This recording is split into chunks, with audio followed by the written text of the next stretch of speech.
రామప్పను world heritage site గా గుర్తించిన UNESCO అభినందిస్తూ ప్రధాని మోడీ ట్వీట్. గౌరవం ఇవ్వని పదవి గడ్డిపోచుతో సమానం, అంబేద్కర్ ఇచ్చిన ఓటును ధర్మం వైపు వేయాలన్న ఈటెల. ఎల్ఎండి దగ్గర కూలిన చెక్ డ్యాం రిటైనింగ్ వాల్ వరద ప్రవాహానికి కొట్టుకుపోయిన గోడ, 30 లక్షల నష్టం. అన్నారం బ్యారేజీ దగ్గర పైకి తేలిన పైప్ లైన్, పనుల నాణ్యతపై అనుమానాలు.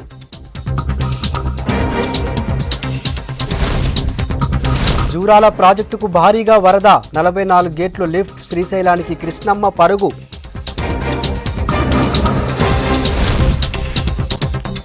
కాకతీయుల కళా నైపుణ్యానికి చారిత్రక సాక్ష్యంగా నిలిచిన పాలంపేట రామప్ప ఆలయానికి ప్రపంచ గుర్తింపు లభించింది.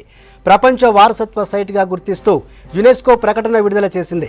చైనా ఫిజులో నిర్వహిస్తున్న కాన్ఫరెన్స్లో ఈ మేరకు నిర్ణయం తీసుకుంది. తెలుగు రాష్ట్రాల్లో యునెస్కో గుర్తింపు పొందిన తొలి కట్టడంగా రామప్ప ఘనత సాధించింది. ఇప్పటి వరకు ప్రపంచ వారసత్వ జాబితాలో 167 దేశాల నుంచి 1121 కట్టడాలకు యునెస్కో అవకాశం కల్పించింది. ఈసారి ప్రపంచం నలుమూలల నుంచి 42 వారసత్వ కట్టడాలు పరిశీలనకు ఎంపికవగా రామప్పకు వరల్డ్ హెరిటేజ్ సైట్ గుర్తింపు దక్కింది.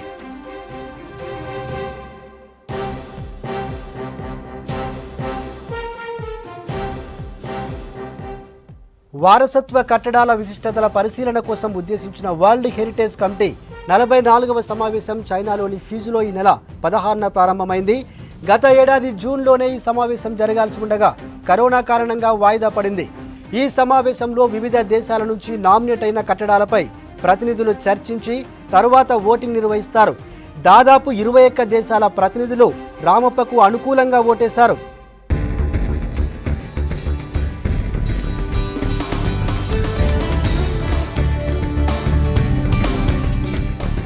రామప్పకు వారసత్వ గుర్తింపు కోసం కేంద్ర రాష్ట్ర ప్రభుత్వాలు కృషి చేశాయి.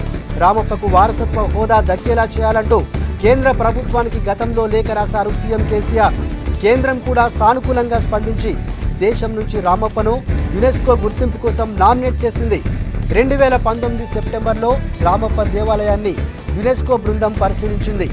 నీటిలో తేలియాడే ఇటుకలు, శాండ్ బాక్స్ టెక్నాలజీ, ఇతర ప్రత్యేకతల గురించి యునెస్కో ప్రతినిధులు తెలుసుకున్నారు. అదే ఏడాది యునెస్కో ఆహ్వానం మేరకు 2019లో రాష్ట్రం నుంచి ఓ నిపుణుల బృందం ప్యారిస్ వెళ్ళింది. ఆలయ ప్రత్యేకతలపై యునెస్కో లేవనెత్తిన సందేహాలపై క్లారిటీ ఇచ్చింది. యునెస్కో అడిగిన పూర్తి సమాచారాన్ని కాకతీయ హెరిటేజ్ ట్రస్ట్ సభ్యులు డోసియర్ రూపంలో యునెస్కో ప్రతినిధులకు అందించారు. రామప్ప విశిష్టతను తెలియజేస్తూ 6 భాషల్లో తీసిన వీడియోలను సైతం యునెస్కో ప్రతినిధులకు అందించారు. ఇంటాక్ చేసినటువంటి కృషి చాలా గొప్పది. దీనికి సంబంధించి అనేక సార్లు కూడా రిప్రజెంటేషన్ చేశారు. కేంద్ర ప్రభుత్వం దగ్గరికి వెళ్లారు.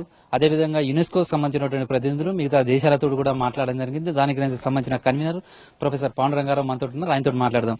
Sir, first of all congrats. ఎందుకంటే రామప్ప దేవాలయాన్ని యునెస్కో అవార్డు తీసుకురావడంలో, యునెస్కో గుర్తింపు తీసుకురావడానికి సంబంధించినటువంటి మీరు విశేషమైనటువంటి కృషి చేశారు.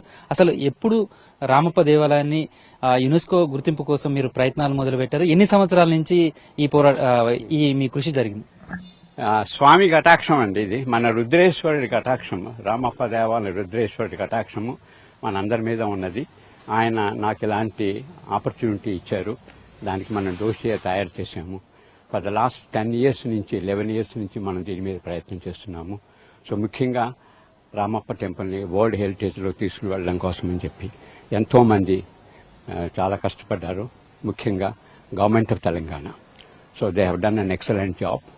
ఆ గవర్నమెంట్ ఆఫ్ తెలంగాణ వారు చాలా అన్ని విధాలా కృషి చేశారు. స్పెషల్గా మన ఆనరబుల్ చీఫ్ మినిస్టర్ గారు ప్రైమ్ మినిస్టర్ ఆఫ్ ఇండియాకి లెటర్ రాసి దీని మీద ఎంతో కృషి చేశారు. సో వారికి స్పెషల్గా మనం ధన్యవాదాలు చెప్పాలి, మన కల్వకుంట్ల చంద్రశేఖరరావు గారికి. So we are very thankful sir for your excellent support. యునెస్కోకి సంబంధించి అంటే మీరు ఎప్పుడు దీని ప్రయత్నాలు మొదలు పెట్టారు? మొదటిసారి ప్రయత్నం చేసినప్పుడు ఎలా జరిగింది? దాని తర్వాత ఈ ప్రాసెస్ ఎట్లా జరిగింది? ఇప్పుడు గత 10 సంవత్సరాల నుంచి మనం చేస్తున్నాము. సో మొట్టమొదట్లో 2010లో ఈ మొదలు పెట్టాము. Kakatiya heritage trust and intact, ఎక్కువగా కాకతీయ హెరిటేజ్ ట్రస్ట్ నేను పాపారావు గారు కలిసి 2009లో స్టార్ట్ చేశాము. అది అయిన తర్వాత ముఖ్యంగా మనం చేయవలసిన పనులు, కాకతీయ హెరిటేజ్ ట్రస్ట్ ద్వారా చేయవలసిన పనులు ఏమున్నాయని చెప్పేసి అందులో first is to take Ramappa into world heritage. అప్పుడు మనము 800 years ఆఫ్ రామప్ప సెలబ్రేట్ చేశాము మనం 2012లోను. సో ఆ విధంగా మనం చేసుకుంటూ వచ్చామన్నమాట అండి. ఇప్పుడు యునెస్కోలో వెళ్ళిన తర్వాత ఇవాళ 1.5 hours మ్యారథాన్ డిస్కషన్స్ జరిగినాయి యునెస్కోలోను. సో గవర్నమెంట్ ఆఫ్ ఇండియా తరఫు నుంచి ఆర్కియాలజికల్ సర్వే ఆఫ్ ఇండియా వారు పార్టిసిపేట్ చేశారు. అదేవిధంగా మన కాకతీయ హెరిటేజ్ ట్రస్ట్, నేను, పాపారావు గారు, అదేవిధంగా సూర్యనారాయణమూర్తి గారు, మేమందరం కూడా పార్టిసిపేట్ చేశాము. సో ముఖ్యంగా మన permanent delegation of India in Paris, ambassador in Paris, మన Indian ambassador in Paris, so వారు ఎంతో బ్రహ్మాండంగా కృషి చేశారు. సో వారికి మన స్పెషల్ ధన్యవాదాలు. సో అదేవిధంగా ఎంతోమంది ఎన్నో రకాలుగా దీన్ని కృషి చేసి ఇప్పటికీ మనము ఒక వరల్డ్ హెరిటేజ్లోకి తీసుకుని వెళ్ళగలిగాము. ఈ Ramappa temple first in Telangana, ఆంధ్రప్రదేశ్లో కూడా ఇంతవరకు ఏమీ లేవు. So we feel proud that lord Shiva is responsible to take Ramappa into world heritage. Ramappa దేవాలయాన్ని ఏ కేటగిరీలో ఏ అంశాలు యునెస్కోకు ముందు మీరు ప్రతిపాదనలు తీసుకెళ్లారు? అంటే రామప్పకు సంబంధించినటువంటి చరిత్ర కావచ్చు, రామప్పకు సంబంధించినటువంటి ఏ కేటగిరీలో తీసుకున్నారు? ఎలా మీ ప్రొసీజర్ అంతా ఎలా జరిగింది? యాక్చువల్గా మనము వరల్డ్ హెరిటేజ్లోకి తీసుకుని వెళ్ళాలంటే what is the most out standing universal value of Ramappa temple, what is the out standing universal value of Ramappa temple. అందులో ముఖ్యంగా మనము ఫ్లోటింగ్ బ్రిక్స్ ఆఫ్ రామప్ప శిఖరంలో ఉన్నటువంటి బ్రిక్స్ వాటర్లో తేల్తవి. అవి మేము లైవ్ డెమాన్స్ట్రేషన్ చేసాం ప్యారిస్లో 2019లో. అదేవిధంగా sand box technology of Ramappa temple. Sand box technology ఎందుకు చేశారు అంటే బ్రహ్మాండంగా షాక్ అబ్జార్బర్స్ అనమాట. ఎర్త్క్వేక్స్ వచ్చినా కూడా ఈ శాండ్ అబ్జార్బ్ చేస్తుంది కాబట్టి శాండ్ బాక్స్ టెక్నాలజీ ఆ రోజుల్లో వాడారు. అదేవిధంగా బ్రహ్మాండమైనటువంటి art and architecture. So hardest rock డాలరైట్లో వాళ్ళు శిల్పాలను చెక్కారు. అలాంటి metallurgical tools, so precision oriented tools వాళ్ళు వాడారనమాట. సో ఇంత బ్రహ్మాండంగా చేసినటువంటి ఈ అవుట్ స్టాండింగ్ యూనివర్సల్ వాల్యూస్, ఇవన్నీ కూడా అవుట్ స్టాండింగ్ యూనివర్సల్ వాల్యూస్లో వస్తాయి. ఇవన్నీ మనం రామప్ప టెంపుల్లో ప్రొజెక్ట్ చేసాము, డోసెస్ తయారు చేసాము. సో ఎన్నో రకాలుగా వాళ్ళు ప్రశ్నలు వేశారు, అవన్నిటికీ కూడా మనం జవాబులు పంపించాము. ఎక్కువ ఎలాంటి ప్రశ్నలు అంటే చర్చలో ఎలాంటి అంశాలు వచ్చాయి? అంటే ఏ అంశాల మీద వాళ్ళు ఎక్కువగా ఉత్సాహం చూపించారు? అంటే ఎక్కువగా నార్మల్గా ఎన్నో టెంపుల్స్ ఉన్నవి, ఇండియాలో ఎన్నో టెంపుల్స్ ఉన్నవి, రామప్ప టెంపుల్కి ఇంత ప్రత్యేకత ఏమున్నది అనేటటువంటిది ఎక్కువగా ఫోకస్ చేస్తుంటారు. సో దానికి కావాల్సినటువంటి ఇన్ఫర్మేషన్ జియో టెక్నాలజీ అంటాం అనమాట. ఈ జియో టెక్నాలజీ 1980sలో నాకు ఒక రీసెర్చ్ ప్రాజెక్ట్ ఉండేది, ఆర్కియాలజికల్ సర్వే ఆఫ్ ఇండియా 1980sలో. Geo technical appraisal and evaluation of Kakatiya monuments 1980sలో ఉంటే దానిని నాతో పాటు మా మిత్రులు professor Raghavachari, professor Babu Shankar, professor Somayajulu, professor Pandurangarao, నేను దానికి కోఆర్డినేటర్. సో మేము విస్తృతంగా సర్వే చేసి 1987లో ఒక పెద్ద రిపోర్ట్ ఆర్కియాలజికల్ సర్వే ఆఫ్ ఇండియాకి సబ్మిట్ చేయడం జరిగింది. సో ఈవేళ మొదలుపెట్టింది కాదు ఈ వర్క్. సో గత 40 సంవత్సరాల నుంచి మనం దీని మీద కంటిన్యూస్గా వర్క్ చేసుకుంటూ వస్తున్నాం. ఫైనల్గా మన కాకతీయ హెరిటేజ్ ట్రస్ట్ ఇంటాక్ ద్వారా ఇది ఫైనల్ గా ఒక షేప్ కి తీసుకుని వెళ్ళగలిగాం అనమాట అండి. అంటే ఈ రోజు కూడా రామప్పకు సంబంధించి యునెస్కో గుర్తింపు పొందే సమయంలో కూడా దాదాపు 1.5 hour దీని మీద డిస్కషన్ అయింది, చాలా అంశాలు వచ్చాయి అంటున్నారు. అంటే గతంలో యునెస్కో అవార్డు కు చాలా దేశాలలో గుర్తింపు అప్పుడు ఎలా ప్రొసీజర్ జరిగింది, ఇవాళ రామప్పకు సంబంధించి ఎలా జరిగింది? ఈ 1.5 hours కంప్లీట్ గా రామప్ప గురించి డిస్కషన్ జరిగింది రకరకాల దేశాల నుంచి. సో ఎన్నో రకాల పాయింట్స్ వాళ్ళు రేజ్ చేశారు. అన్ని పాయింట్స్ కి మన అంబాసిడర్ ఇన్ ప్యారిస్ వారు బ్రహ్మాండంగా ఆన్సర్ చేశారు. అదేవిధంగా మిగిలిన దేశాలు కూడా మనకి కంప్లీట్ గా సపోర్ట్ చేసినవి. అన్ని దేశాలకి కూడా మనము రియల్లీ రుణపడి ఉంటాము. ఏం డిస్కషన్ వచ్చింది సార్, ఎలాంటి వచ్చాయి? తర్వాత ఈ 1.5 hour కూడా మీరు కూడా ఆన్లైన్ లో పాల్గొన్నారు కాబట్టి ఎట్లా ఉంది ఎక్స్పీరియన్స్? It's thrilling experience. రకరకాల ఎక్స్పర్ట్స్ రకరకాల ప్రాబ్లమ్స్ రైజ్ చేయడము. తర్వాత ముందు జోన్స్ అనమాట అండి, 100 meters prohibited zone, 200 meters restricted zone, తర్వాత బఫర్ జోన్స్, ఇవన్నీ కూడా వాళ్ళు అడిగారు. అదేవిధంగా అథారిటీ, పార్లంపేట్ డెవలప్మెంట్ అథారిటీ, అదేవిధంగా రామప్ప డెవలప్మెంట్ అథారిటీ మీద వాళ్ళు ఎక్కువగా స్ట్రెస్ చేశారు. So government of India and government of Telangana should take proper precautions to maintain the serenity and authenticity and integrity of the temple. So దాని మీద డిస్కషన్ జరిగినవి. రేపు మార్నింగ్ 12 o'clockకి. సార్ అంటే ఇంకోటి సార్, ఈ రోజు జరిగిందంత ఇప్పుడు యునెస్కో గుర్తింపు ద్వారా రామప్ప దేవాలయం కావచ్చు లేదా వరంగల్ కి సంబంధించినటువంటి టూరిజం డెవలప్మెంట్ ఏ విధంగా ఉండబోతుంది? బ్రహ్మాండంగా ఉంటుంది. ఇప్పుడు ఎప్పుడైతే మనము ఇది వరంగల్ని రామప్ప టెంపుల్ని ప్రపంచ వారసత్వంలోకి తీసుకుని వెళ్ళడానికి ప్రయత్నం చేశామో ఈవేళ దానికి రికగ్నిషన్ వచ్చింది. సో దాంతోపాటు ఇంటర్నేషనల్ టూరిజం డెవలప్ అవుతుంది. ఇంటర్నేషనల్ టూరిజం డెవలప్ అవడంతో మనకి హాస్పిటాలిటీ వింగ్, టూరిజం వింగ్ బ్రహ్మాండంగా డెవలప్ అవుతుంది. తర్వాత ఎనార్మస్ జాబ్ క్రియేషన్స్ వస్తవి, ఇంటర్నేషనల్ టూరిస్ట్ వస్తారు, లోకల్ ఏరియా డెవలప్ అవుతుంది. It is an extraordinary growth. Special ఇప్పుడు స్వామికి డబ్బులు ఏం కరువు లేదండి. మన రామప్ప టెంపుల్ రామప్ప స్వామికి అనుకున్నారనుకుంటే ఎన్ని లక్షల కోట్లైనా మనకు వస్తుంది. So money is not a problem. So state government ముందుకు వస్తుంది, గవర్నమెంట్ ఆఫ్ ఇండియా ముందుకు వస్తుంది. ఇవన్నీ కూడా బ్రహ్మాండంగా డెవలప్ చేయాలి. Special authority future Ramappa temple మనకి ఇలాంటి అనుభూతి ఇచ్చాడు కాబట్టి సో మేమందరం కూడా రామప్ప టెంపుల్కి ఫ్యూచర్ కోసం అని చెప్పి ప్రయత్నం చేస్తున్నాము. నేను మా మిత్రులు పాపారావు గారు కాకతీయ హెరిటేజ్ ట్రస్ట్ 2009లో స్టార్ట్ చేశాము. ఈ కాకతీయ హెరిటేజ్ ట్రస్ట్ ద్వారా government of Telangana, government of India కలిసి ఒక బ్రహ్మాండమైన ప్రోగ్రాం తీసుకుని వెళ్లి రామప్ప టెంపుల్కి వరల్డ్ హెరిటేజ్లో ఒక క్లియర్ కట్ పొజిషన్ ఏర్పరచగలిగాము.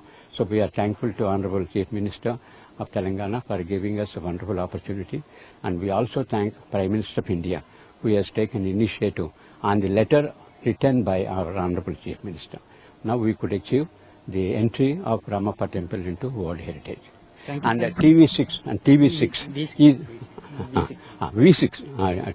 V6 మొదటి నుంచి కూడా ఈ కాకతీయ హెరిటేజ్ మీద బ్రహ్మాండంగా వర్క్ చేస్తూ ఎన్నో రకాల స్టోరీస్ క్రియేట్ చేసింది. 1000 pillar temple, Ramappa temple, Warangal fort బ్రహ్మాండంగా చేశారు. We really appreciate their great contribution. We are thankful to you. Thank you sir. ఇది మొత్తానికైతే తెలుగు రాష్ట్రాల్లోనే మొట్టమొదటిగా యునెస్కో గుర్తింపు పొందిన దాంట్లో రామప్ప దేవాలయం నిలుస్తుంది. రామప్ప దేవాలయం ప్రపంచంలోనే పర్యాటక రంగంలో ఒక చిరస్మరణీయమైనటువంటి గుర్తుగా నిలుస్తుంది.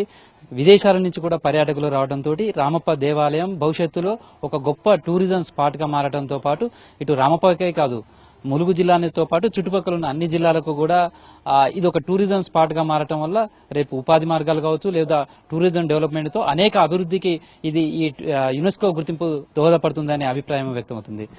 Court Hyderabad studio. Right, thank you.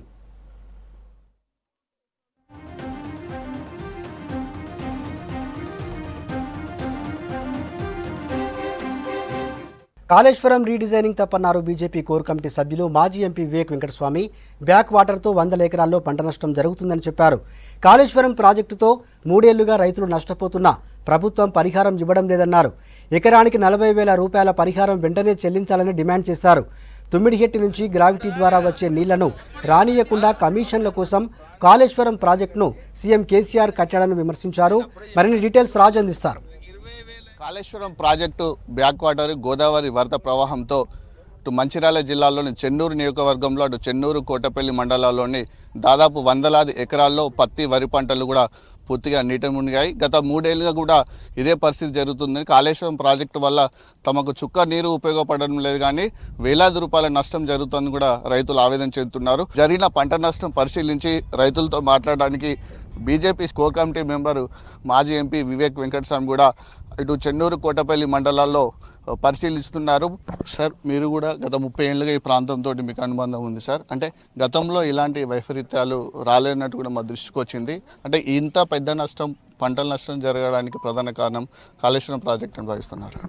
Kaleshwaram project ముందు ఇక్కడ రైతులందరూ కూడా మంచిగా 2-3 పంటలు చేసి వాళ్ళందరూ బాగుపడేది. గ్రావిటీతో నుంచి నీళ్లు పైనుంచి కిందికి వచ్చే ప్రాజెక్ట్ని రీడిజైనింగ్ పేరుతోని కమిషన్లు దోచుకొనికే ఈ 36,000 కోట్ల కాళేశ్వరం ప్రాజెక్ట్ని 1,00,000 కోట్ల చేసిండు కేసీఆర్. 3 సంవత్సరాల నుంచి కింది నుంచి పైకి పంపు చేసినప్పుడు ఎల్లంపల్లికి పైనుంచి నీళ్ళు వచ్చినప్పుడు మళ్ళా ఆ నీళ్ళన్నీ వృధా అయిపోతున్నది. అంటే 2,000 కోట్ల రూపాయలు ఎలక్ట్రిసిటీ బిల్లు ఏదైతే రాష్ట్ర ప్రభుత్వం భరిస్తుందో అది కేవలము ఈ ముఖ్యమంత్రి కేసీఆర్ చేసిన నిర్ణయాల వల్ల ఇది జరుగుతుంది. 55,000 కోట్ల కుంభకోణం ఉంది కాళేశ్వరంలో. ఇక్కడ రైతులు ఇంతకుముందు ఏదైతే పండేదో దాన్ని అంతా కూడా నాశనం చేసిన ఘనత ఈ ముఖ్యమంత్రి. ఆయన బాధ్యత వహించాలి. 20,000 ఎకరాలు ఈ ముఖ్యమంత్రి రాంగ్ డిజైనింగ్ కమిషన్ల కోసము రీడిజైనింగ్ చేసినందు వలన రైతులందరూ కూడా నష్టపోతున్నారు. మేము డిమాండ్ చేస్తున్నాము, రైతులని ఈ భూములన్నీ కూడా కొనాలి. ముఖ్యమంత్రి 20 లక్షల రూపాయలతోని ఈ భూములు కొని రైతులకు వరకు న్యాయం చేయాలి. దీంట్లో ఒక సిబిఐ ఎంక్వైరీ పెట్టాలి. ఒక్కొక్క ఎమ్మెల్యేని 20 కోట్ల రూపాయలు ఇచ్చి కొన్నాడు. ఎక్కడి నుంచి వస్తున్నాయి అన్ని పైసలు? ఈ అన్నీ కూడా కాళేశ్వరం మనం చూస్తున్నాం. హుజూరాబాద్లో కూడా ఎంపీటీసీలు సర్పంచ్లు అందరికీ 20 లక్షలు 30 లక్షలు 50 లక్షలు ఇచ్చి కొంటున్నాడు. అవినీతి పైసలతోని అందరినీ కొనేసి నేను గెలుస్తానని చెప్పి ఆ ధైర్యం వస్తుంది. ఈ ముఖ్యమంత్రికి ఒక గుణపాఠం నేర్పించే అవసరం ఉన్నది. మేము కూడా వచ్చి హుజూరాబాద్లో పనిచేస్తామని చెప్పి చాలా మంది నాకు ఈ ప్రాంతంలో చెప్పడం జరిగింది. కాళేశ్వరం ప్రాజెక్ట్ వలన మా రైతులు చెన్నూరు ప్రాంతంలో ఈ బొబ్బరి చిల్క, దేవులవాడ, పేలాల ఇంకా ఇతర 20,000 ఎకరాలు ఏదైతే రైతులు నష్టపోతున్నారో వీళ్ళందరికీ కూడా 50,000 రూపాయలు నష్టపరిహారం ఇవ్వాలి. ఇంకా ఎవరైతే భూములు ఉన్నాయో వాళ్ళకి 20 లక్షల రూపాయలతోని కొనాలని చెప్పి మేము భారతీయ జనతా పార్టీ తరఫు నుంచి డిమాండ్ చేస్తున్నాం. కొంతమంది రైతులు ఉన్నారు, చెప్పండి, ప్రభుత్వం మీకు ఏమైనా పరిహారం చెల్లించిందా? ప్రభుత్వము ఎలాంటి పరిహారం అందించడం లేదు. కాళేశ్వరం బ్యాక్ వాటర్ వచ్చి రైతుని నష్టం చేస్తూనే ఉంది, ముంచిపోతూ ఉన్నాయి. అప్పటి నుంచి నష్టపరిహారం అని 3-4 సార్లు అధికారులు వస్తూ ఉన్నారు, సర్వే చేసి వెళ్ళడమే తప్ప ఎలాంటి నష్టపరిహారం అందట్లేదు. దీనికి శాశ్వత పరిష్కారం కావాలి. మాకు వస్తున్నారు 2-3 వేలు ఒక రైతుకి ఇస్తే తనేం బతకలేడు తినడానికి. తను 1000 ఖర్చు పెట్టి ఒక చేను మీద 1000 ఖర్చు పెట్టి 4-5 వేలు ఎవరికి కావాలి? అదేమిటికి కావాలి? తను ఒక 4-5 వేలతోటి బతుకుతాడా? లక్షల పంట నష్టపోయిన రైతుకి 4,000 నష్టపరిహారం ఎవరికి కావాలండి? ఖచ్చితంగా ఈ భూములకు కాళేశ్వరం బ్యాక్ వాటర్ ఎక్కడికైతే మురుగుతున్నాయో ముంపు ప్రాంతం ఉందో అక్కడి వరకు శాశ్వత పరిష్కారం చేయాలని కోరుకుంటున్నా. ఒక్కసారి కూడా ఎమ్మెల్యే ఎలక్షన్ టైంలో ఒక్కసారి వచ్చిండు. వాళ్ళ కార్యకర్తలకు మాత్రమే ఒక 4 ఎవరైతే ఉంటారో ఇంపార్టెంట్ వ్యక్తులకు వాళ్ళకే ప్రతి ఒక్కటి వాళ్ళకే అందుతుంది. ఇంకా మిగతా వాళ్ళు పేదవాళ్ళు కాదా? వాళ్ళు ఓట్లేసిన గెలిచిర్రా? కాళేశ్వరం ప్రాజెక్టుపై కంప్లీట్గా సిబిఐ ఎంక్వైరీ చేయాలనే డిమాండ్ను వివేక్ వెంకటస్వామి తెలిపారు. కెమెరా పర్సన్ రవితో కలిసి రాజు పటేల్, V6 న్యూస్, మంచిర్యాల జిల్లా. ఎగువన కర్ణాటకలో కురుస్తున్న భారీ వర్షాలకు జూరాల ప్రాజెక్టుకు వరద పోటెత్తుతోంది. Inflow 3,18,000 క్యూసెక్కులు, outflow 3,30,000 క్యూసెక్కులు. అధికారులు 41 గేట్లు ఎత్తి శ్రీశైలం ప్రాజెక్టుకు నీటిని విడుదల చేస్తున్నారు. జూరాలలో పూర్తిస్థాయి మట్టం 318.5 మీటర్లు కాగా ప్రస్తుతం 318.3 మీటర్ల మేర నీరు ఉంది. ఎగువ దిగువ విద్యుత్ కేంద్రాల్లో 5 యూనిట్లలో విద్యుత్ ఉత్పత్తి కొనసాగుతోంది. ప్రాజెక్టు బ్యాక్ వాటర్ నుంచి ఎత్తిపోతల పథకాలకు నీటి పంపింగ్ కొనసాగుతోంది. నదీ తీర గ్రామాల ప్రజలు అప్రమత్తంగా ఉండాలన్నారు అధికారులు. చేపల వేటకు వెళ్లొద్దని మత్స్యకారులకు సూచించారు.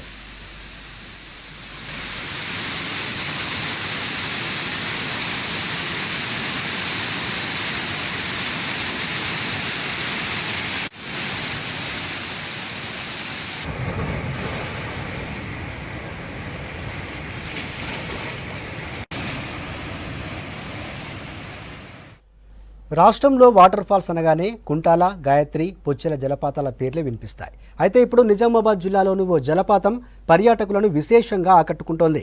చుట్టూ అందమైన అడవి, మధ్యలో ఎత్తైన ఆనకట్ట నుంచి జాలువారే నీటి ప్రవాహం ప్రకృతి ప్రేమికుల మనస్సును విశేషంగా ఆకట్టుకుంటోంది. సిర్నాపల్లి అడవుల్లోని ఈ అందమైన జలపాతానికి ఇప్పుడు టూరిస్టుల తాకిడి పెరిగింది.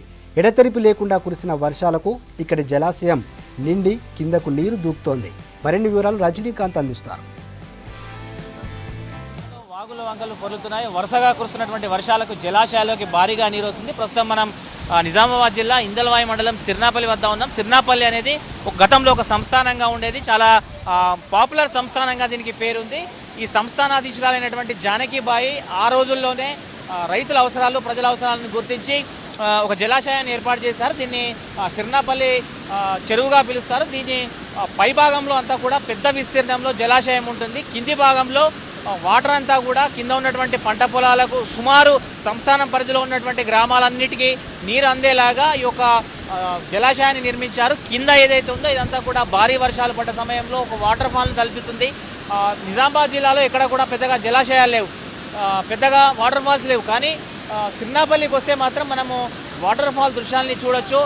దాదాపు 30 మీటర్ల ఎత్తు నుంచి ఈ యొక్క జలాశయం నుంచి నీరంతా కూడా కిందికి వస్తుంది. ఎప్పుడైతే భారీ వర్షాలు పడతాయో, భారీ వర్షాలు పడ్డ సమయంలో పాండ్ ఎప్పుడైతే పూర్తిగా నిండిపోతుందో, నిండినప్పుడు కిందికంతా కూడా పెద్ద సంఖ్యలో వాటర్ వస్తుంది. చూడడానికి కనువిందుగా ఉంటుంది. దట్టమైన అడవిలో పచ్చని ప్రకృతి మధ్య ఈ జలాశయాన్ని చూసేందుకు చాలామంది పర్యాటకులు వస్తుంటారు. మనతో చాలామంది పర్యాటకులు మాట్లాడదాం. చెప్పండి సార్, మీరు ఎక్కడి నుంచి వచ్చారు? మేము కామె నుంచి వచ్చామండి. ఎవ్రీ ఇయర్ రైనీ సీజన్లో వస్తుంటాము. చాలా బాగుంది. కానీ ఏంటంటే కొంచెం సెక్యూరిటీకి సంబంధించిన సైన్ బోర్డ్స్ ఏర్పాటు చేస్తే ఇంకా బాగుంటుందని మా ఫీలింగ్. వచ్చే రూట్ కూడా కొంచెం బాగాలేదు. అది కూడా కొంచెం డెవలప్మెంట్ మన ఏంటండి ఉండదు కదా, టూరిస్ట్ డెవలప్మెంట్ వాళ్ళు ఏదైనా చర్యలు తీసుకుంటే ఇంకా బాగుంటుందన్న ఫీలింగ్. మీరు చెప్పండి, ఎక్కడి నుంచి వచ్చారు? కామారెడ్డి. సేమ్ చాలా బాగుంది నేచర్. ఈరోజు అయితే రోడ్ మాత్రం బాగాలేదు, కానీ ఇక్కడికి వచ్చాక మాత్రం సాటిస్ఫై అయ్యాయి. ఎట్లా అనిపిస్తుంది మీకు? వ్యూ చాలా బాగుంది. లాస్ట్ ఇయర్ కూడా వచ్చాను ఇక్కడికి. సేమ్ ఈసారి లాస్ట్ ఇయర్ కంటే కొంచెం ఫ్లో కూడా ఎక్కువ ఉంది. కాకపోతే వచ్చేటప్పుడు రోడ్లు మాత్రం కొంచెం కరెక్ట్గా లేవు, అండ్ సైన్ బోర్డ్ కూడా ఇక్కడ లేదు. అదొకటి సైన్ బోర్డ్ పెట్టిస్తుంటే బాగుంటుంది. మేము వేరే సైడ్ వెళ్ళి మళ్ళీ రిటర్న్ వచ్చాము. కొంచెం ఇబ్బంది అయింది అటు వెళ్ళి రావడం. మీరు చెప్పండి, ఎక్కడి నుంచి వచ్చారు సార్? హైదరాబాద్. జనరల్గా నిజామాబాద్ జిల్లాలో పెద్దగా వాటర్ ఫాల్స్ లేవు. ఇది ఒకటే కొత్త వాటర్ ఫాల్స్ తలపించేలాగా ఉంటుంది. ఎట్లా అనిపిస్తుంది? చాలా బాగా అనిపిస్తుంది. యాక్చువల్లీ మేము వేరే ప్లాన్ గురించి వచ్చిండే. సో గూగుల్లో సర్చ్ చేసి ఇక్కడ నియర్ బై ఏముంది అంటే వాటర్ ఫాల్ ఉంది కాబట్టి ఇక్కడ నుంచి వచ్చాం. మేము 2 వీలర్ మీద వచ్చాం. 5 మెంబర్స్. ఎంతమంది టీం వచ్చారు? 5 మెంబర్స్. ఎట్లా అనిపిస్తుంది? చాలా బ్యూటిఫుల్ ఉంది. వ్యూ అయితే చాలా బ్యూటిఫుల్ ఉంది. సో చాలా మంది వీకెండ్స్లో ఇక్కడికి వస్తున్నటువంటి ప్రయత్నం చేస్తారు. ప్రధానంగా వర్షాకాలంలో పర్యాటకుల తాకిడి ఎక్కువగా ఉంటుంది. సార్ చెప్పండి, ఎక్కడి నుంచి వచ్చారు మీరు? మేము సదాశివనగర్ మండలం కుప్రియాల్ గ్రామం అండి మాది. అయితే మొన్న కూర్చున్నటువంటి వర్షాలకి ఇక్కడ సిర్నాపల్లిలో వాటర్ ఫాల్స్ బాగా వస్తున్నాయి అనగానే ఇక్కడికి వచ్చాము. గత సంవత్సరం కూడా మేము ఇక్కడికి వచ్చామండి. మంచి ఆటవిక ప్రదేశంలో పచ్చని చెట్ల మధ్యలో ఎంతో ఆహ్లాదకరంగా మళ్ళీ మళ్ళీ రావాలనిపించే వాతావరణంలో ఈ వాటర్ ఫాల్స్ ఉన్నాయి. అయితే ఇక్కడ రావడానికి మార్గం అనేది కరెక్ట్గా లేదు. మేము కారు ఒక 2 కిలోమీటర్ల దూరం ఆపుకొని ఇక్కడ దాకా వచ్చాం. ఆ రోడ్డు మార్గం కానీ ఇక్కడ కొన్ని ఇప్పుడు స్త్రీలు ఉన్నారు, తడుస్తూ ఉన్నారు, బట్టలు మార్చుకోవడానికి సదుపాయాలు ఉంటే మన తెలంగాణలోనే ఒక అద్భుతమైనటువంటి పర్యాటక ప్రదేశంగా ఈ సిర్నాపల్లి వాటర్ ఫాల్స్ ఉంటాయని నా యొక్క అభిప్రాయం అండి. ప్రభుత్వం కూడా ఈ విషయంలో శ్రద్ధ తీసుకోవాలని కోరుకుంటున్నాం. అయితే చాలామంది కుటుంబ సభ్యులతో వీకెండ్స్ కాలక్షేపం కోసం ఇక్కడికి వస్తుంటారు. చిన్నపిల్లలు, మహిళలు చాలా మంది కూడా ఇక్కడికి వస్తుంటారు. మాట్లాడేటువంటి ప్రయత్నం చేద్దాం. చెప్పండి అమ్మా, మీరు ఎక్కడి నుంచి వచ్చారు? మేము కుబ్రియల్ గ్రామం నుండి వచ్చినామండి. ఇక్కడ వాటర్ ఫాల్స్ బాగుందని వచ్చినాము, కానీ వే అనేది సరిగ్గా లేకపోవడం ద్వారా కొంచెం ఇబ్బంది అనేది అవుతుంది. మీకు ఎట్లా అనిపిస్తుంది? ఇక్కడ ప్రదేశం చాలా బాగుంది. ఇంతకుముందు వచ్చారు ఎప్పుడైనా? వచ్చినాం. రోడ్డు సౌకర్యం లేదు ఒకటి, మళ్ళీ బట్టలు మార్చుకోవడానికి కూడా ఇబ్బంది ఉంటుంది. పిల్లలు బాగా ఎంజాయ్ చేస్తున్నారండి ఇక్కడ, అంతా బాగానే. ఈ చుట్టుపక్కల ప్రాంతాల్లో ఇక్కడ కూడా వాటర్ ఫాల్స్ లేవు, కానీ సిర్నాపల్లి జలాశయం ఎప్పుడైతే నిండిపోతుందో, అది నిండినప్పుడు కిందికి వచ్చేటువంటి ఫాల్ ఏదైతే ఉందో ఆ ఫాల్ అంతా కూడా మనకి ప్రధానంగా ఒక వాటర్ ఫాల్ని తలపిస్తుంది. దీంతో చాలామంది పర్యాటకులు వస్తుంటారు. చూడొచ్చు మనం, వాటర్ ఫ్లో కూడా పెద్ద సంఖ్యలో కిందికి నీరంతా వెళ్తుంది. ఇదంతా కూడా కింద ఉన్నటువంటి రామడుగు ప్రాజెక్టులోకి నీరంతా వెళ్తుంది. చాలా ఏళ్ల క్రితమే భవిష్యత్తు తరాలను దృష్టిలో పెట్టుకొని, భవిష్యత్తులో రైతుల అవసరాలను దృష్టిలో పెట్టుకొని అప్పటి సిర్నాపల్లి సంస్థానాధీశురాలు జానకిబాయి యొక్క జలాశయాన్ని నిర్మించారు. పైభాగంలో జలాశయం ఉంటుంది, కింద వాటర్ ఫాల్స్ని తరపించేలా దీన్ని ఆ రోజుల్లోనే నిర్మాణం చేశారు. ఇది చాలా అరుదుగా, అంటే చాలా తక్కువ మందికి ఒక వాటర్ ఫాల్ జలాశయం గురించి తెలుసు. ఈ మధ్య కాలంలో గత సంవత్సరం కూడా వర్షాలు పడడంతో ఇదంతా జలాశయం సంబంధించినటువంటి వివరాలు బయటకు వచ్చాయి. గత సంవత్సరము ఇలాగే భారీ వర్షాలు పడ్డటువంటి నేపథ్యంలో వాటర్ ఫాల్స్ వచ్చింది. ఈ సంవత్సరం కూడా వరుసగా వర్షాలు కురుస్తున్నాయి. గత 3-4 రోజులుగా వర్షాలు కురుస్తున్నటువంటి నేపథ్యంలో పైన ఉన్నటువంటి జలాశయం పూర్తిగా నిండిపోయింది. పైన గుట్టలు, కొండల నుంచి వచ్చే వాటర్ అంతా కూడా పైన జలాశయంలోకి చేరుతుంది. అక్కడ నుంచి ఫ్లో అంతా కూడా కిందికి వస్తుంది. ఎక్కడైతే ఫ్లో పడుతుందో అది మనకు వాటర్ ఫాల్ని తరపించేలాగా చూస్తుంది. చాలా పచ్చని ప్రకృతిలో చూడడానికి చాలా కనువిందుగా ఉండేటువంటి వాటర్ ఫాల్స్గా దీనికి పేరుంది. ఈ మధ్య కాలంలో కొంత పాపులర్ అవ్వడంతో పర్యాటకుల తాకిడి కూడా పెరిగింది. అయితే కొంత దీనికి రోడ్లో ఇక్కడ వరకు వచ్చేది కొంత రోడ్ ఫెసిలిటీ లేదు, అడవిలోంచి నడుచుకుంటూ రావాలి కాబట్టి కొంత రోడ్లు నిర్మించాలి. ఇక్కడ కొంత ఫెసిలిటీస్ కూడా కల్పించినటువంటి విషయాన్ని ఇక్కడికి వస్తున్నటువంటి పర్యాటకులు చెప్తున్నారు. కెమెరా పర్సన్ రాజేష్తో రజనీకాంత్, V6 న్యూస్, నిజామాబాద్. తన చిత్రాన్ని గీసి ట్విట్టర్లో ట్యాగ్ చేసిన చిన్నారిని అభినందించారు గవర్నర్ తమిళిసై.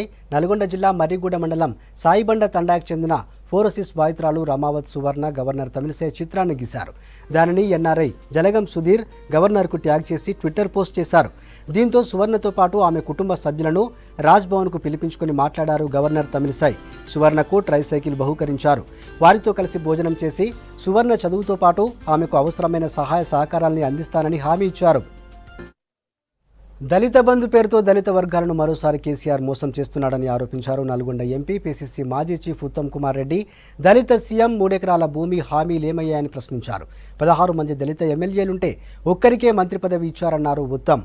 సూర్యాపేట జిల్లా హుజూర్ నగర్లో నిర్వహించిన కార్యకర్తల సమావేశంలో ఉత్తమ్ పాల్గొన్నారు. తెలంగాణలోనూ ఫోన్ ట్యాపింగ్ జరుగుతోందని ఆరోపించారు ఉత్తమ్.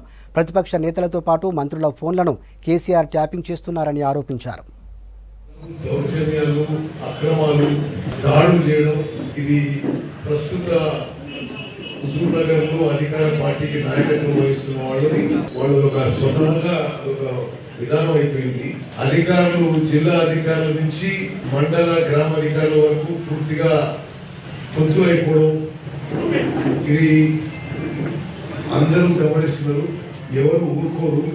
అండ్ అధికారులు కూడా ఇటువంటి అక్రమాలకి దౌర్జన్యాలకి వాళ్ళు చూసి చూడనట్టు లేకపోతే అక్రమం చేసే వాళ్ళకి ప్రోత్సహించినట్టు ఉంటే ఇది అసలు మంచిది కాదు. మరి ఎవడు గాజులు కట్టుకుని గాజులు వేసుకుని ఇంటికాడ కూర్చోలేదు. మరి అందరు కూడా దీని మీద సీరియస్గా రియాక్ట్ అవుతారు. పరిస్థితి పూర్తిగా ఇంకా దిగజారి ఉంటే జిల్లా యంత్రాంగం ఈ విషయాన్ని పరిగణించాలని కోరుకుంటున్నారు. అదేవిధంగా మట్టపల్లి ఎంత బిల్లు, పుదున మున్సిపాలిటీ ఎంత బిల్లు, అల్లి సిమెంట్ పక్కన ఎంత బిల్లు, చిత్రియాల చివరి ఎంత బిల్లు అది కూడా చెప్పాలి. వైన్స్ ఆంధ్ర రాష్ట్రానికి ఎడబోతున్నాయో చెప్పాలి. చెక్ డ్యామ్లు మంజూరైంది ఒక చోట, కడుతుంది ఒక చోట. ఏ కాంట్రాక్ట్ అయినా 10% కమిషన్ ఇవ్వాలట. ఇది నా మిత్రులకు కూడా తెలియజేస్తున్నా. ఈ నిశ్శబ్ద వైఖరి మంచిది కాదు. ప్రజాస్వామ్య పద్ధతిలో ఎవరికి వారి వాళ్ళ పాత్ర ఉంటుంది. అధికారులకి అధికార పార్టీకి వాళ్ళ పాత్ర ఉంటుంది, ప్రతిపక్షానికి పాత్ర ఉంటుంది.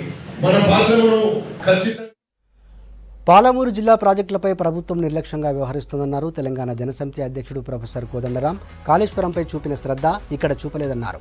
మహబూబ్ నగర్ జిల్లా కేంద్రంలో కృష్ణానది జలాల వివాదం, కృష్ణానది నిర్వహణ యాజమాన్య బోర్డు పరిణామాలు, మహబూబ్ నగర్, రంగారెడ్డి, నల్గొండ జిల్లాల భవిష్యత్తు కర్తవ్యాలు అనే అంశంపై ఏర్పాటు చేసిన సదస్సులో కోదండరాం పాల్గొన్నారు. నదీ జలాలు ప్రాజెక్టులపై కేంద్రం పెత్తనం చెలాయించడం సరికాదన్నారు పాలమూరు అధ్యయన వేదిక కన్వీనర్ రాఘవాచారి. 7 ఏళ్లైనా పాలమూరు, రంగారెడ్డి ప్రాజెక్టు పూర్తి కాకపోవడం దురదృష్టకరమన్నారు. నారాయణపేట్, వికారాబాద్కు నీళ్లు అందించేందుకు చర్యలు చేపట్టాలన్నారు. విషయంలో తెలంగాణ రాష్ట్ర ప్రభుత్వం చాలా నిర్లక్ష్యంగా వ్యవహరించింది. ఆంధ్ర ప్రాంత అక్కడి ప్రభుత్వంతో కలిసి బేసిన్లు లేవు, బేషజాలు లేవు, రాయలసీమను కూడా సస్యశ్యామలం చేసుకోవచ్చు అని ప్రకటన చేసింది. కానీ విషయం ఏంటంటే తెలంగాణకు రావాల్సిన వాటా గురించి ప్రయత్నం చేయలే. ఇవాళ 812 టీఎంసీల్లో మనకు 299 వస్తుంది. వాస్తవానికి వాటా పెంచుకోవాలి. 7 ఏళ్లలో వాటా పెంచడానికి ప్రభుత్వం ప్రయత్నం చేయలేదు. మన వైపు వాటాను వినియోగించుకోవటానికి ఉన్న నిర్మాణాలను, ప్రాజెక్టులను పూర్తి చేయలేదు. ఉన్న ప్రాజెక్టుల సామర్థ్యాన్ని పెంచే ప్రయత్నము చేయలేదు. పదే అందరం అడుగుతున్నాం, మీరు జూరాల నుంచి ఈ పాలమూరు, రంగారెడ్డి ఎత్తిపోతల పథకం చేయాలి అని. సరే, అవతలు చేసినారు. యువతలు కూడా దాన్ని ఏర్పాటు చేస్తే తప్ప పడమటి మహబూబ్ నగర్, నారాయణపేట, వికారాబాద్ జిల్లాల, రంగారెడ్డి జిల్లాల అవసరాలు తీరే అవకాశం లేదు. అది కూడా పూర్తి చేయాలి. వాటా పంపిణీ పూర్తి కావాలి. సామర్థ్యాన్ని పెంచి పెండింగ్ ప్రాజెక్టులను పూర్తి చేయాలని అడుగుతున్నా. మన ప్రభుత్వం నిర్లక్ష్యంగా ఉంది. ఇంత ఆదరాబాదరాగా చట్టాన్ని కూడా పరిశీలించకుండా ఎందుకు ఈ జీవో ఇచ్చినారని మేము కేంద్ర ప్రభుత్వాన్ని అడుగుతున్నాం. ఎందుకంటే కేంద్ర ప్రభుత్వం అంతకుముందు ఉన్న చట్టాన్ని చూడాలి కదా. ఆంధ్ర తెలంగాణ విభజిస్తూ ఏర్పరిచినటువంటి చట్టంలో స్పష్టంగా కేఆర్ఎంబి కానీ జిఆర్ఎంబి కానీ ఏర్పరిస్తే ఎక్స్పర్ట్ మెంబర్స్ 2 సభ్యులు ఉండాలని ఆ చట్టంలో ఉన్నది. మరి ఆ చట్టంలో ఉన్నా కూడా ఈ 2 రాష్ట్రాల నుంచి సభ్యులే ఉండకుండా నిర్ణయాలు జరుగుతాయని చెప్పడం అనేది మనల్ని అందరినీ కూడా అవమానపరచడం, మనం ఎన్నుకున్న ప్రభుత్వానికి కూడా అది అవమానం. అందువల్ల తెలంగాణ ప్రభుత్వం తెలంగాణ ప్రజల్ని విశ్వాసంలోకి తీసుకోవాలి. తెలంగాణలో నష్టపోయినటువంటి, కృష్ణా తీరంలో నష్టపోయినటువంటి మహబూబ్నగర్, రంగారెడ్డి జిల్లాలకు న్యాయం చేయాలి. హుజూరాబాద్ ఎన్నికల కోసమే దళిత బంధు స్కీమ్ తీసుకొచ్చారని ఆరోపించారు సిపిఐ రాష్ట్ర కార్యదర్శి చోడ వెంకటరెడ్డి. దళితుల అభివృద్ధిపై సీఎంకు చిత్తశుద్ధి లేదన్నారు. మరోవైపు ప్రభుత్వ భూముల్లో పేదలు గుడిసెలు వేసుకుంటే అక్రమ కేసులు పెట్టి వేధిస్తున్నారన్నారు చాడ. పోడు భూములకు పట్టాలు ఇవ్వాలనే డిమాండ్తో పోడు యాత్ర చేపట్టనున్నట్టు తెలిపారు. కొమరంభీం జిల్లా నుండి భద్రాద్రి కొత్తగూడెం జిల్లా వరకు ఆగస్టు 4 నుండి 8వ తేదీ వరకు పాదయాత్ర కొనసాగుతుందన్నారు. వరంగల్లో ఆయన మీడియాతో మాట్లాడారు. ఇటీవల ప్రభుత్వం విధుల నుంచి తొలగించిన నర్సులు చాడను కలిసి వినతిపత్రం ఇచ్చారు. రైతు బంధు, దళిత బంధు, సరే పథకాలు మేము తప్పుపట్టట్లేదు, కానీ how to catch the votes అంటే రాజకీయ లబ్ధి పథకాలుగానే పోతున్నాయి. అసలు పేదవానికి అందే పరిస్థితి లేదు. మళ్ళా అల్ల పైరువికాడు తెలియకలో నోరున్నదే ఊరు. మీరేతుందో మొట్టమొదట పూర్తిగా పేదరికం ఉన్న వాళ్లకు ఈ సాయం అందించండి. ఇప్పుడు 3 ఎకరాల భూమి వాళ్ళది, సరే 10 లక్షలు అంటున్నాం. అలాగే మరి దానికి సంబంధించినటువంటి డబుల్ బెడ్రూమ్లు కూడా ఇవ్వాలి. భూములు ఎక్కడున్నాయంటే దొంగ రికార్డు సృష్టించబడి రియల్ ఎస్టేట్ వ్యాపారుల చేతిలో లేదా అధికారంలో ఉన్నటువంటి ఎమ్మెల్యేలు, ఎంపీలు, ప్రజాప్రతినిధుల చేతిలో ఉన్నాయి భూములు. సిపిఐ తెలంగాణ సాయుధ పోరాటంలో ఎట్లయితే దున్నేవాడికి భూమన్నదో ఇవాళ మరి పేదవాడికి ఇళ్ల స్థలం డబుల్ బెడ్రూమ్ ఇవ్వాలని డిమాండ్ చేస్తుంది. ఇవ్వకపోతే భూములు ఆక్రమించేదానికి, ఎర్ర జెండాలు వాదడానికి, పాతడానికి కూడా సిపిఐ వెనుకాడదని చెప్పి దళిత బంధు పేరుతో సీఎం కేసీఆర్ మరోసారి మోసం చేస్తున్నారన్నారు ఆలేరు కాంగ్రెస్ పార్టీ ఇన్ఛార్జ్ బీర్లా ఐలయ్య. కేసీఆర్కు చిత్తశుద్ధి ఉంటే రాష్ట్ర వ్యాప్తంగా ఒకేసారి దళిత బంధు ఇంప్లిమెంట్ చేయాలన్నారు. గతంలో దళితులకు ఇచ్చిన హామీలు ఏమయ్యాయని ప్రశ్నించారు. హుజూరాబాద్ ఎన్నికల కోసమే దళిత బంధు తీసుకువచ్చారని ఆరోపించారు. ఉద్యమంలో ఊరూరా డప్పు సంకనేసుకొని కాలు గజ్జగట్టి ధూమ్ధాంలో పాల్గొన్న కళాకారులు 96% దళితులే. జైలుకి వెళ్ళిన దాంట్లో 28% మంది దళితులే. ఇలా దళితులకు ముఖ్యమంత్రి అన్నావు, 3 ఎకరాలు అన్నావు, ఎక్కడా హామలు చేయలే. దళితుల మీద పక్షపాతం చూపిస్తున్నటువంటి కేసీఆర్ ఇలా హుజూరాబాద్లో ఏ రకంగా దళిత బంధు ఇంప్లిమెంట్ చేస్తాడో చెప్పాల్సిన అవసరం ఉంది. నీకు దళితుల మీద ప్రేమ ఉంటే ఖచ్చితంగా హుజూరాబాద్ నోటిఫికేషన్ పడకముందుకే దళిత బంధు ఇంప్లిమెంట్ చేయి. ఒక్క హుజూరాబాద్ కాదు, యావత్ తెలంగాణ రాష్ట్రంలో దళిత బంధును ఇంప్లిమెంట్ చేయాలి. ఎలక్షన్లు వచ్చినప్పుడే సాగర్లో పోడు భూములు అన్నావు, ఇవాళ మళ్ళా హుజూరాబాద్లో నువ్వు దళితులను మోసం చేయడానికి దళిత బంధు అంటున్నావు. ఖచ్చితంగా దళిత బంధు అమలు చేసే వ్యక్తివైతే రాష్ట్రం మొత్తంలో ఇలా హుజూరాబాద్లో కూడా ఎలక్షన్ కంటే, నోటిఫికేషన్ కంటే ముందే నువ్వు అమలు చేయాలని చెప్పి మేము కాంగ్రెస్ పార్టీ డిమాండ్ చేస్తూ ఉన్నాం. నిజామాబాద్ నగరంలో ఊర పండుగ ఘనంగా జరిగింది. ఉదయం నుంచే గ్రామ దేవతల విగ్రహాలకు పూజలు చేసి నగరంలో ఊరేగించారు. ప్రతి సంవత్సరం సికింద్రాబాద్, ఉజ్జయిని మహంకాళి బోనాల రోజున నిజామాబాద్లో ఈ ఊర పండుగ జరుపుకోవటం ఆనవాయితీ. 500 సంవత్సరాల నిజామాబాద్ గ్రామాన్ని అమ్మవారు రక్షించిందని ఇక్కడి ప్రజల నమ్మకం. గ్రామ దేవతల విగ్రహాలను అందంగా అలంకరించి ప్రత్యేక పూజలు చేసి నగరంలో పోతురాజుల విన్యాసాలు, డప్పు చప్పుళ్లతో అంగరంగ వైభవంగా ఊర పండుగ నిర్వహించారు. పండుగకు 4 రోజుల ముందు నగరంలోని పలు కూడళ్లలో బండారు ముగ్గు కార్యక్రమంతో పండుగను ప్రారంభిస్తారు. బండారు వేసిన రోజు నుండి పండుగ ముగిసేదాకా ఊరు దాటి వెళ్లరాదని రూల్. గ్రామ దేవతలకు రాట్నం, పెద్దపులి, జెండా వంటి ప్రతిమలను విశ్వబ్రాహ్మణ కళాకారులు తయారు చేస్తారు. ఒక్కొక్కరు ఒక్కొక్క దేవతామూర్తిని మోయటం ఆనవాయితీ. కిల్లా దగ్గర ఈ ఉత్సవాలు ప్రారంభించిన నగరంలో ఊరేగింపు నిర్వహించారు. ఊర పండుగలో సరి కార్యక్రమం ప్రత్యేకంగా ఉంటుంది. గోధుమ అన్నం, పసుపు, కుంకుమ, మేక రక్తంతో కలిపి సరిని తయారు చేస్తారు. దీన్ని గ్రామ దేవతల ముందు పెట్టి పూజిస్తారు. ఈ పండుగ రేపటి వరకు కొనసాగుతుంది. ఊర పండుగతో సకాలంలో వర్షాలు కురిసి పంటలు బాగా పండుతాయని, ఆరోగ్యం బాగుంటుందని ఇందూరు ప్రజల నమ్మకం.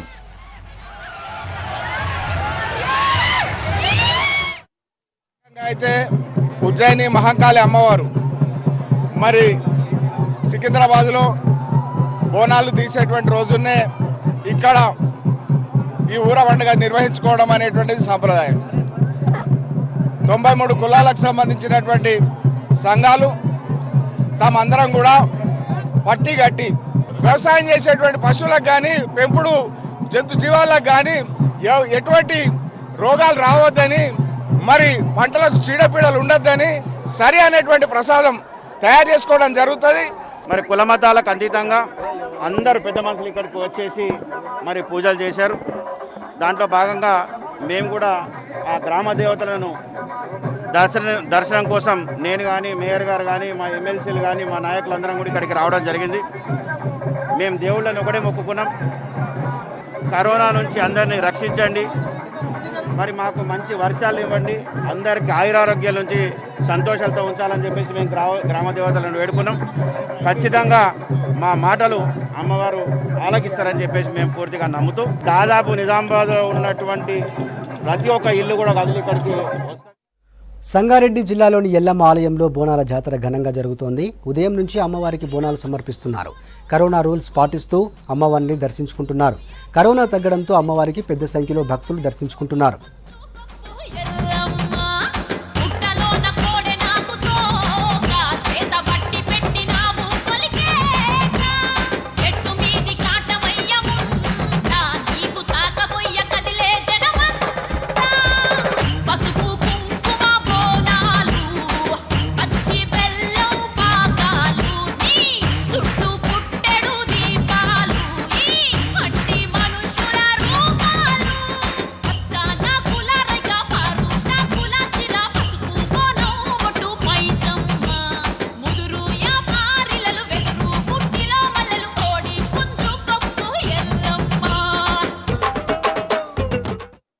ఉమ్మడి ఆదిలాబాద్ జిల్లాలో అక్రమాలకు పాల్పడిన మరో అధికారిపై వేటు పడింది. ఆదిలాబాద్ సబ్ రిజిస్ట్రార్గా పనిచేస్తున్న శ్రీరామరాజును సస్పెండ్ చేస్తూ ఉత్తర్వులు జారీ చేశారు రిజిస్ట్రేషన్ శాఖ వరంగల్ డీఐజీ. గతంలో బైంసా సబ్ రిజిస్ట్రార్గా పనిచేసిన సమయంలో అక్రమ లేఅవుట్ల రిజిస్ట్రేషన్కు సహకరించాడని ఆయనపై ఆరోపణలున్నాయి. దీనిపై విచారణ జరిపి చర్యలు తీసుకున్నారు అధికారులు. 2 నెలల క్రితమే నిర్మల్ జిల్లా నుండి ఆదిలాబాద్ సబ్ రిజిస్ట్రార్గా బదిలీ అయ్యారు శ్రీరామరాజు. ఆదిలాబాద్లోనూ అక్రమ రిజిస్ట్రేషన్లకు సహకారం అందించారని ఆయనపై ఆరోపణలున్నాయి.